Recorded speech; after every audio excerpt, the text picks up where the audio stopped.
So I wanted to talk really quickly about this Fly versus TL game because I think it's a good example of showing how people don't really actually think about the items they're building and how it works with their team and also against the enemy team. I think people just a lot of the time build the exact same thing every game, what works for them in solo queue. Now, this build for Kog'Maw obviously is, generally good, and in most games it's going to work if you use it every game. But if we actually think about how this game works, it's pretty obvious that there's a lot better items. First, I want to talk about the Jak'Sho. So, what is the reason we build resistances on Kog'Maw? Kog'Maw has pretty high base damage, especially in the sense that his W has percent HP damage. So, building more resistances means you get more auto attacks off, you're dealing more damage, right? But resistances don't actually do anything in this game because there's no one that can actually touch us. And in any case where the enemy is able to touch us, the fight should already be lost, or it would have been one harder if we had another item. So the only person that can even think of jumping on Naafiri on Kog'Maw is Naafiri. But Naafiri is not able to do so because any world where she tries to jump on Kog'Maw, Lulu's just going to polymorph her. Lulu's just going to shield Kog'Maw. Lulu's just going to ult the Kog'Maw. So the only person on blue side that can ever touch Kog'Maw in a 5v5 can't even do so. So the resistances are completely useless. So if we think about how our team wants to play and what other items would be better, we look at our team likes pretty short fights. We have a Lulu that can empower us that also has Ardent Censer, so we really want to build into that extra damage and play around our W uptime, right? So we have a TF that has a gold card, Renekton W, and a Xin Zhao that likes short fights. So we really want to be building as much upfront damage and just playing around those gold cards, the Renekton W, and the Lulu empowerment. Whereas blue side, they really love extended fights. Every single champion on blue side is completely okay with extended fights. I mean, a couple of them also love short trades, like Lucian can also go short trades, but the entire blue side loves extended fights. Whereas red side, is not a single person on red side that loves extended fights. Renekton is completely useless once his ult runs out, and he's really just a W bot. Xin Zhao, same thing. As soon as his ult runs out, he's pretty useless. TF can play extended fights if he gets multiple Ws off, but TF really shines when he can get that gold card pick and then they can collapse on it, right? So, same thing with Lulu, right? Lulu buffs you, and you want to do as much damage as you can during that buff. So any extended fights we're building isn't really playing into that strength.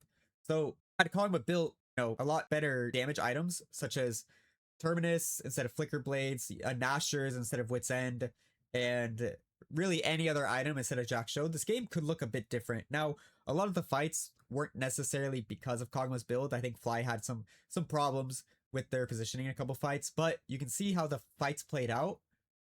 Kog'Maw was full HP in every single fight. So there's really no reason to ever go resistances. And the Wit's End tenacity is completely useless in this game. Same thing with the magic resist for the exact same reason I said before. And there was one fight in the early game where had he had Terminus, the fight could actually have gone a little bit better and maybe the game would look different. Or maybe if Kog'Maw had built differently, they could play the game differently. So let's look at how some of these fights played out. So let's look at this fight here. Now, there's fights later in the game too. I think the fights later in the game are a bit hard to look at because the fights weren't really dependent on Kog'Maw's build. It was more so dependent on how the fights were just set up in general. But I think this fight specifically is a pretty decent example of why building Terminus second or any other higher damage item would just have been better. You can see how long in this fight that Xin Zhao and Renekton are able to stall for, and even with them stalling for so long in a team comp that doesn't like stalled fights, you can see how hard they win this, and they would have won it harder, even harder, if Kog'Maw had built, any other damage item besides Flickerblades. So Kog'Maw's free hitting here, and he'd be fully stacked Terminus, doing way more damage to Ornn and the rest of his team when he switches targets with Terminus. And the fight actually gets stalled out here to where right now his W would have probably fallen off, and he could just wait. They could just play it slow and wait for his W to come back up and do the next rotation of spells. I don't know what Quad's doing here, to be honest. If Quad just plays slow and plays defense with gold card, the fight's way easier. There's no world where we're running here and just gold carding, a mile away from our team.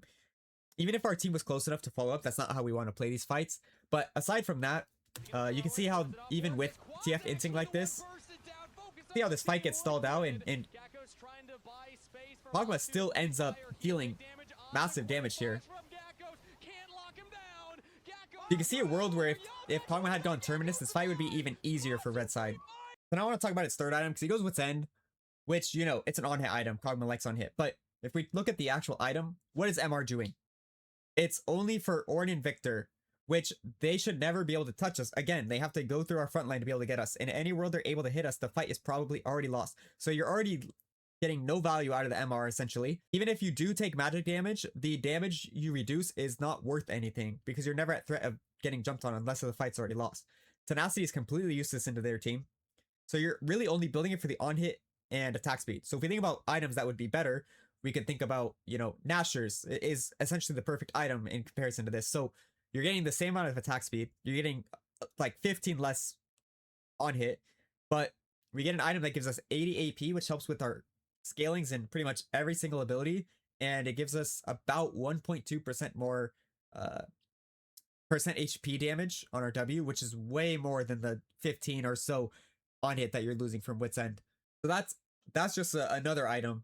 So not only did he mess up on buying the Flickerblades, but he also messed up on buying the Wit's End, and then he buys Jak'Sho.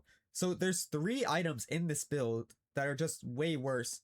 Even with the Ginsus, you could even argue that even a Kraken Slayer would be better here because you really just want as much burst as you can with the TF Gold card, Renekton W, Lulu Empower. But I still think Ginsus is fine. I think Ginsu's into Terminus and all this would just be way better build. And now let's look at how this fight plays out. Now this fight is a bit harder to talk bad about the build because this fight isn't necessarily the build being bad. It's more so just FlyQuest having really bad positioning here. But you can see how, like, Kog'Maw's just never getting hit. Kog'Maw's full HP this entire time until his frontline dies. And he never really had a window to walk up here, so it's not like a different build would have won him the fight. But you can see how the resistances really just do nothing. And you can even see here, Naafiri ults in and gets ulted by Lulu. Even in a world where his frontline's dead, the Naafiri still never has kill threat onto Kog'Maw. Like, building these resistances just do nothing. If we have more damage, maybe we'd have a window where we could be more aggressive. But we went fully defense and fully extended fights, which does not play into any of our strengths. I just hope we start to see people building more strategically about how the fights actually play out, countering specific champions, playing with our strengths of our team, rather than just building whatever works for us in solo queue. Because if you even take a few seconds to think about how these fights play out, you're never building Jak'Sho, you're never building Wit's End. You could maybe build Flickerblades, whatever, but there's just way better items in this game than what was built. And I think this is a big reason why FlyQuest lost this game, because I think that fight in the top jungle where Kog'Maw had uptime, and if he had a better item that did way more damage, I think they could have pressured a lot harder. But they just really are lacking damage and just not playing to their strengths.